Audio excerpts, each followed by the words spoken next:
Okay, इस video पे nursing research के बारे में देखेंगे एंड इसमें इंट्रोडक्शन है। उसमें रिसर्च का डेफिनेशन और नर्सिंग रिसर्च की डेफिनेशन 2 मार्क्स में आता है। कभी ये आ जाएगा, कभी वो आ जाएगा, बट याद रखना ये इम्पोर्टेंट क्वेश्चन है। ओके, 2 मार्क्स में भी 2 मार्क्स तो है, आएगा पक्का। और कैरेक्टरिस्टिक कभी कभी लिखा रहता है, list out the characteristics of nursing research, इस प्रकार के लिखा रहेगा। ठीक है, तो इसका मिनिमम 5 मार्क्स का आता है। वेरी इंपॉर्टेंट क्वेश्चन है।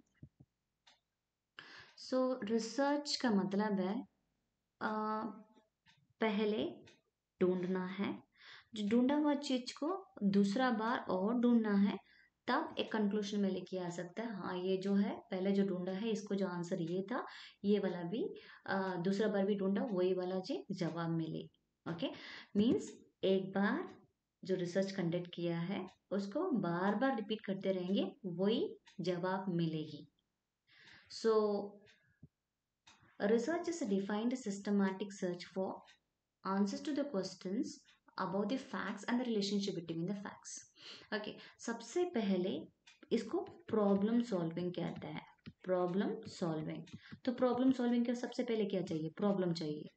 ओके, एक सवाल चाहिए और प्रॉब्लम को सॉल्व करने के लिए सिस्टमैटिक जो मेथड चाहिए। सिस्टमैटिक का मतलब एक रिसर्च कंडक्ट करना चाहता है, उसके लिए पैसा लगेगा, टाइम लगेगा, लोग लगेगा, गाड़ी का व्यवस्था लगेगा, तो उस प्रकार की, और कितना टाइम का अंदर में करना पड़ेगा। देखा, रिसर्च अब इंटरनेशनल में भी जा सकता है, तो इस प्रकार की बहुत ढेर सारा चीज है उसमें। क्या लड़का को लेगा, लड़की को लेगा, बच्चों को लेगा, ये सब कुछ को एक प्रॉब्लम फाइंड आउट करते समय में आपको सिस्टमैटिकली स्टेप बाय स्टेप आपको जाके उसको सॉल्व करना है। तब हम लोग उसका फैक्ट, फैक्ट का मतलब क्या होता है? रियलिटी है। Okay, this is reality. Okay, certainty कहते हैं उसको। मीन्स वो फैक्ट में क्या है, अंदर में सचमुच में है क्या उसका रिलेशनशिप। ओके, मतलब पानी कम पीने से यूटीआई होने का चांसेस है क्या, यूरिनरी ट्रैक्ट इन्फेक्शन होने के चांसेस है क्या, तो वो रिलेशनशिप में आ गया। मतलब है पानी कम पियो और यूटीआई पाओ, है ना। तो ये इसी को बोलते हैं रिसर्च। ओके, एक बार और इसको पूरा डिफाइन करवा दे रही हूँ। Research is defined as a systematic search for answers to the questions about the facts and the relationship between the facts. कुछ रिसर्च न्यू फैक्ट को लेके आता है, नया चीज को उसमें पता चलता है, हाँ ये तो है, इस प्रकार के। फॉर एग्जाम्पल मैं बता रहे हैं, ठीक है।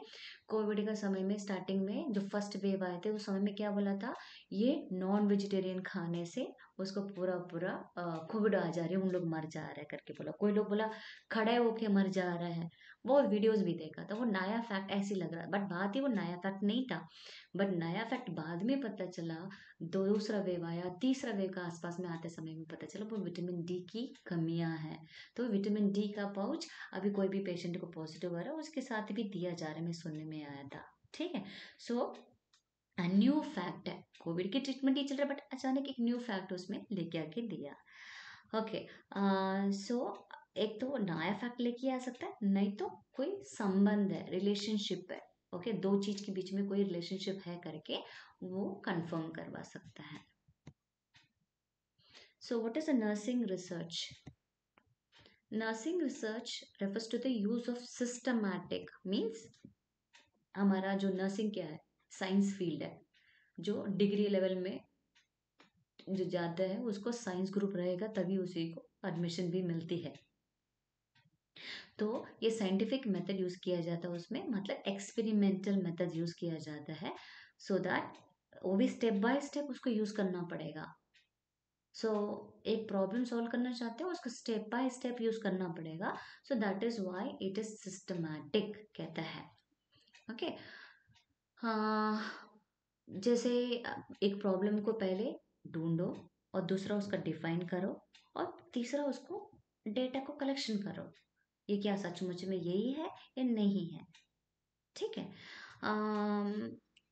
ये हो गया सिस्टमैटिक। कंट्रोल्ड, कंट्रोल्ड का मतलब है जो इन्वेस्टिगेटर है, जो इन्वेस्टिगेटर को रिसर्चर भी कहते हैं, रिसर्चर है।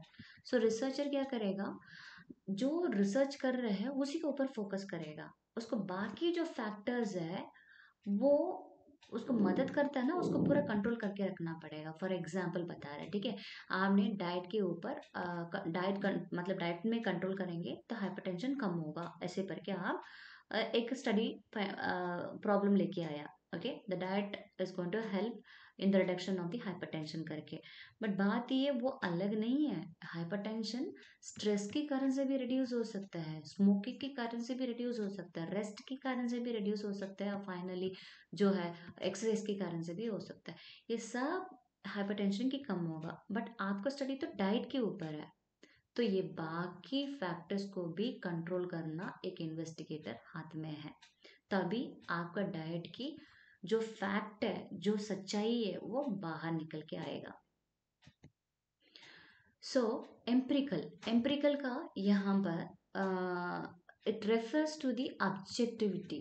ऑब्जेक्टिविटी का मतलब ये होता है इस सच्चाई में यही है, it assumes the truth actually.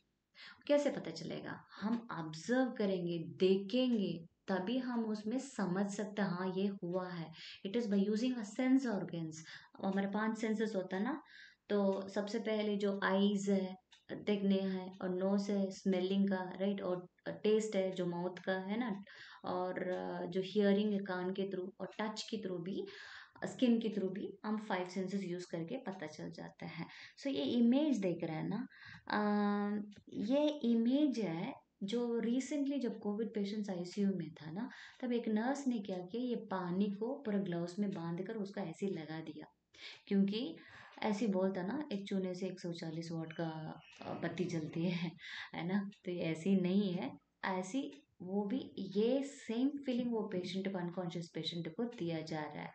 सो वो पेशेंट को क्या होगा, वो सेंसेशन स्टिमुलेट होता है। So this is what the research is, and the nurses have found that it was very effective through the observations. So आप इसको पूरा डेफिनेशन पढ़वा दे रही हो। Nursing research refers to the use of systematic, number 1, control, number 2, number 3 is empirical, number 4 a critical investigation. Critical का मतलब है अप्रूविंग और डिसअप्रूव्ड। मतलब आप जो प्रॉब्लम स्टेटमेंट जो स्टार्टिंग में बोला था, ये सवाल मैंने, मेरा स्टडी ये है, ये सवाल है, उसको आप पूरा खत्म होने के बाद फाइनली आप बोल सकते हैं ये स्टडी अप्रूव हो सकता है, ये स्टडी डिसअप्रूव हो सकता है, तो इसका दोनों का संबंध है ही नहीं, इस प्रकार की आप बोलना, एक है क्रिटिकल, राइट, फाइनल कंक्लूजन लेके आना है। सो पूरा investigation in attempting to discover मतलब एक बार हो चुकी है, उसको वापस उसको ढूंढ के आपको पता चल रही है, और confirm the facts that relates to the specific problem और the question about the nursing practice. Example दे रही हूँ, ये दोनों पुराना रिसर्च है, इसके बारे में बहुत कहानी सुना होगा आप लोगों ने। देखो, ये फ्लोरेंस नाइटिंगेल है। ये फ्लोरेंस नाइटिंगेल ने क्या किया था, जो बेड मेकिंग करते समय में वो, ये देखो बीच में डिस्टेंस है, एक्चुअली क्या है अभी रिसर्च में, मतलब कहीं भी आईसीयू है, कहीं भी वार्ड है, मिनिमम 1 मीटर का डिस्टेंस होना चाहिए, दीवार से थोड़ा बहुत इधर होना चाहिए। तो ये फ्लोरेंस नाइटिंगेल मतलब 1800s का आसपास में, राइट, तो वो समय में रोज उसको बिस्तर बदली थी, तब पेशेंट को इम्प्रूवमेंट देखा, दैट इज अ रिसर्च। और उसके हैंड वॉशिंग करने लगा, तभी भी रिसर्च। प्रोटीन वगैरह हाई डाइट देने लगा, तो खाना पीना ध्यान दिया, तो दैट इज अ रिसर्च। तो यहाँ पर देखो, ये नर्सेस है, यहाँ पर धूप का बच्चे को यहाँ पर रख दिया था, और देखा जो फिजियोलॉजिकल जॉन्डिस है ना, बच्चों को कम होने लगा। तो धीरे धीरे इस प्रकार की थोड़ी रोज धूप में मिलेगा, सो ठंड में तो नहीं मिलेगा, तो इसलिए तो इंजीनियर्स वगैरह उसके बाद फोटोथेरेपी लेके आने लगा। So this is what, if you wanted to find out ये क्या फोटोथेरेपी सनलाइट से कम हो सकता है, वो सवाल हो जाएगा। वो सिस्टमेटिकली स्टेप बाय स्टेप आपको कंडक्ट करना है, और बाकी बिल्ली रूबिन कम, आई मीन जो जॉन्डिस को कम करने के लिए कौन से वाला कंट्रोल कर सकते हैं। और जो एम्पिरिकल का मीनिंग वही है, जो ऑब्जर्वेशन का आपको पता चल रहा है, और फाइनली जो क्रिटिकल इन्वेस्टिगेशन, ये सब कुछ होने के बाद आप कंफर्म कर सकते हैं है सचमुच में धूप के कारण से इसका जॉन्डिस कम हुआ करके। So this is what the nursing research is. So कई लोग को मैंने सुनने में आया था नहीं, नर्सिंग रिसर्च इज नथिंग, कुछ भी नहीं आती है, कुछ भी नहीं करता है। बट छोटी छोटी चीज़ें हो ना, जो रोज जो नर्सेस हॉस्पिटल में काम करते हैं उनका कुछ नॉलेज रहेगा, तो वो बाहर निकल के आएगा, वहाँ पर एचओडी के बोलेगा तो वो लोग फाइंड आउट करेगा। So that will be more successful. So आप छोटी जगह में फाइंड आउट करेंगे, उसको पूरा लोग दुनिया भर का वो यूज़ करेगा। जैसे फॉर एग्जांपल वो ग्लव्स वाला मैंने बताया ना, आईसीयू वाला, तो वो एक जगह में एक कमरे में किया होगा, बट वो फायदा मिला होगा, वो किसी को बोला होगा, फिर बाद में उसको स्टडी किया होगा, उसके बाद वो पब्लिश हुआ होगा, तो पूरी दुनिया उसको फॉलो करे, उसको बोलते हैं जनरलाइजेशन है। Okay, now let we talk about the characteristics of the good research. सबसे पहले एक रिसर्च ऑब्जेक्टिव्स के साथ स्टार्ट होना चाहिए and it should be logical too. Means objective का मतलब कोई भी स्टडी कंडक्ट कर रहे हैं उसको लक्ष्य होना चाहिए। द फर्स्ट ऑब्जेक्टिव इज उसका रिलेशनशिप फाइंड आउट करना। सेकेंड ऑब्जेक्टिव इज ये क्या इसके साथ कोई और संबंध है, तो कोई और प्रॉब्लम क्रिएट कर सकता है, नहीं तो कोई और इसका फायदा कर सकता है, ये ऑब्जेक्टिव्स लगेगा। सो आपका स्टडी के ऊपर आपको ऑब्जेक्टिव्स लिखना बहुत important, that is the first step है। लॉजिकल भी होना चाहिए। मीन्स आपका सवाल को पूरा रिसर्च एक्टिविटी करने के बाद फाइनली आपको कंक्लूजन लेके आना चाहिए, राइट। हाँ, मेरा स्टडी ये था, ठीक है, मेरा स्टडी ये था, तो उसी का स्टडी का जो रिजल्ट ये आया है, और finally I am concluding this, इस प्रकार की होना चाहिए।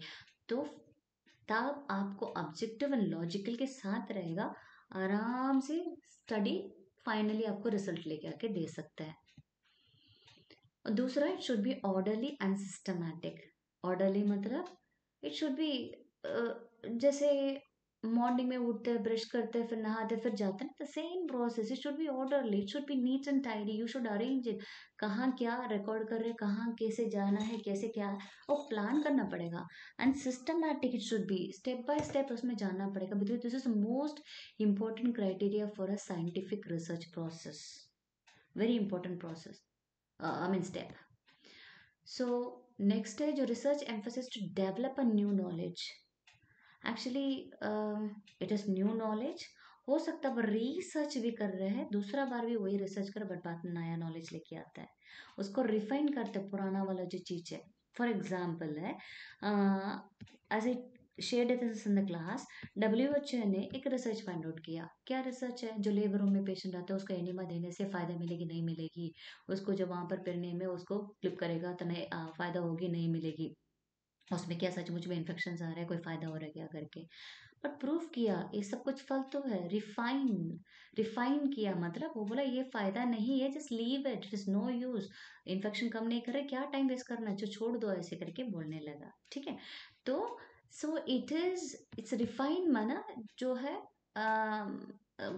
माना रॉन्ग चीज को उसको निकाल देता है। Okay, that's why I give this example. And next is to improve.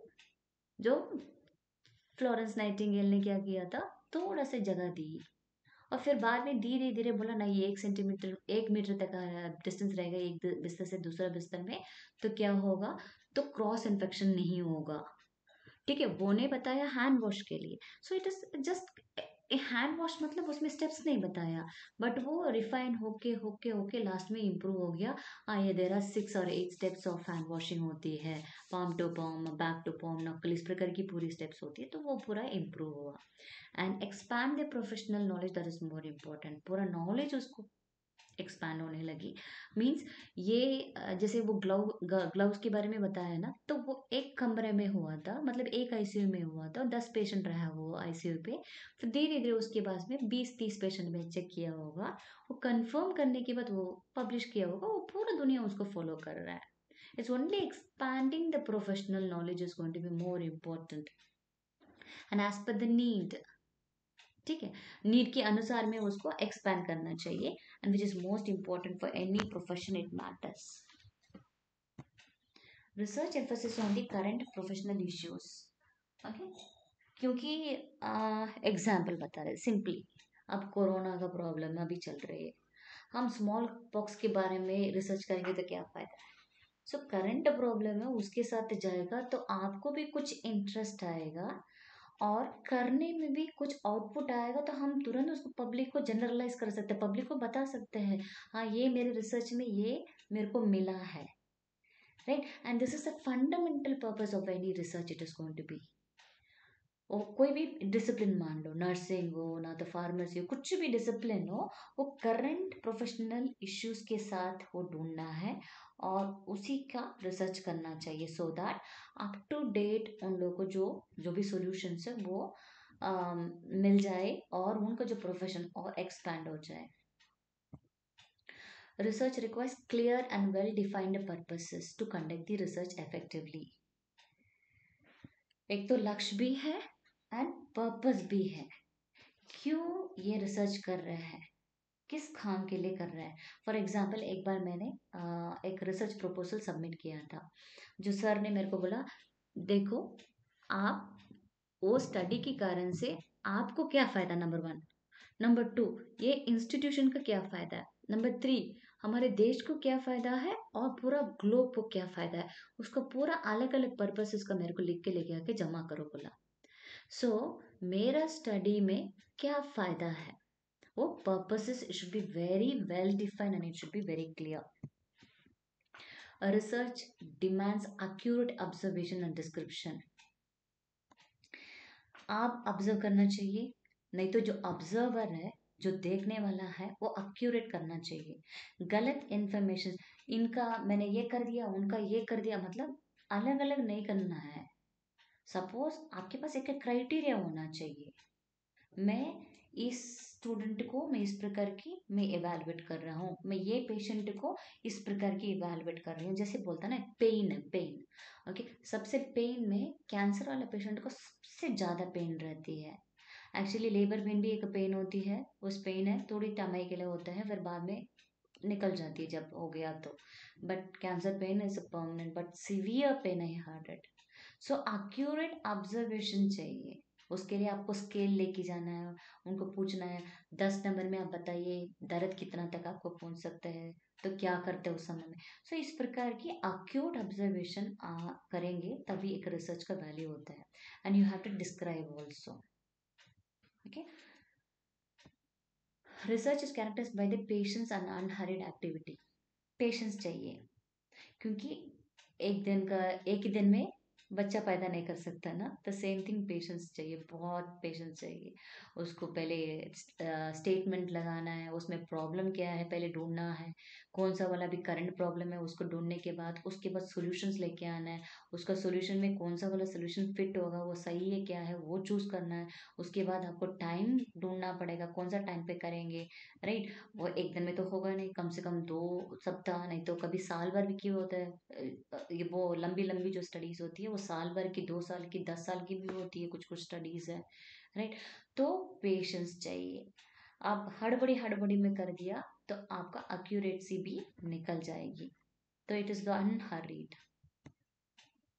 So research is directed to the solution of problems it's only problem, एक ही प्रॉब्लम है, okay I am just taking it out. Okay, solution for the problem, आपका सवाल की जवाब। सो आपको पूरी research सवाल की जवाब देना चाहिए, ठीक है। आप जो सवाल ढूंढ रहे हैं उसका सही जवाब मिलना चाहिए। Okay, research is carefully and scientifically recorded and reported.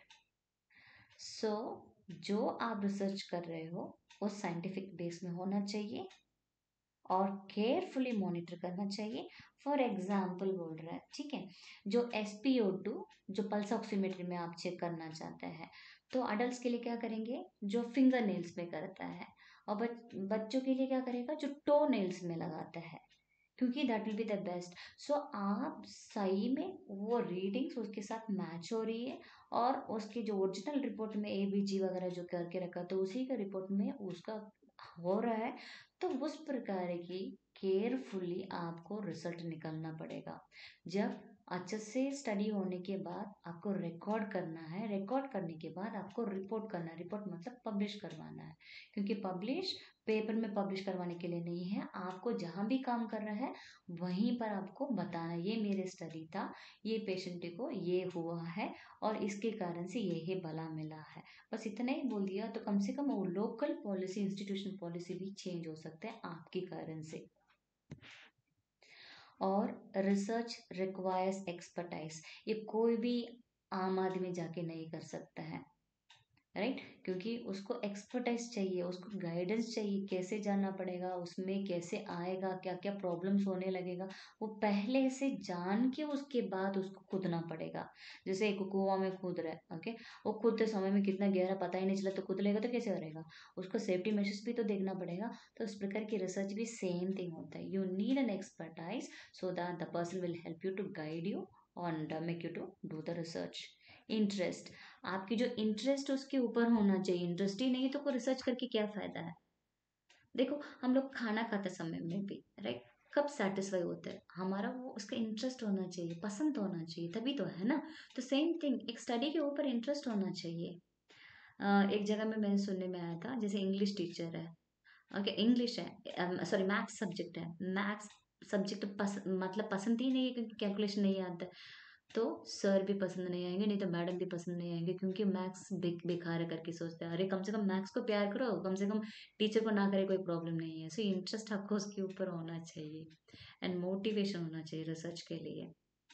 बिना मोटिवेशन से अरे मैडम ने बोला इसको करना है, ये करना वो करना, करेंगे तो कोई फायदा नहीं है। तो आप रिसर्च कर रहे हैं, उसमें एक दम होना चाहिए, right, you need to be motivated, yes I would do it, I would see whether it is really doing something great. ठीक है, आपको करेज भी होना चाहिए, okay. If you going to do research studies, बहुत ऐसा करेज भी होना चाहिए क्योंकि आपको एंजाइटी वगैरह हो गया तो प्रॉब्लम हो जाएगा, तो बीच में आपको छोड़ना भी पड़ेगा। कुछ कुछ ऐसी वाला रिसर्च सेंसिटिव होती है, तो वो सब कुछ it needs a courage. Research is directed towards the development of generalization. Generalization मतलब है आपका स्टडी को, नहीं तो जो छोटी जगह में जो स्टडी किया उसी को पूरा दुनिया को मतलब ये बताना है, मतलब वो भी वो फॉलो कर सके। फॉर एग्जाम्पल वो ग्लविंग का है, वो ग्लव जो यूज किया है वो आईसीयू में यूज किया, वो कुछ ही जगह में किया है, उस छोटा सैंपल थे वो वहीं पर सैंपल किया, उसके बाद वो जनरलाइज किया तो पूरा दुनिया सब उसको फॉलो करने लगा। Okay, it makes a principle, okay, principles से जैसे एग्जाम्पल बता रहे पहले क्या था, कुछ what is that, bed making के लिए, जैसे फ्लोरेंस नाइटिंगेल ने बेड मेकिंग किया तो रोज उसको शीट्स बदला, बट हॉस्पिटल में उसके बाद एक रूटीनली बनने लगा, हाँ सबसे पहले बेड मेकिंग करना है, मॉर्निंग का ये यही वाला बेड मेकिंग करके एक दिन बेड को नीट करके रखना। So these made a important principle, so that should be in the morning. Evening में बेड मेकिंग नहीं करते, जैसे भी है वैसे ही रहने देते हैं, बट बात है मॉर्निंग में फ्रेश रहने के लिए उसको करते। So they make a principle, mopping, cleaning, hand washing is also a principle before getting in to any surgeries और handing over I mean handling the patients, उसको हैंड वॉशिंग इंपॉर्टेंट प्रिंसिपल्स।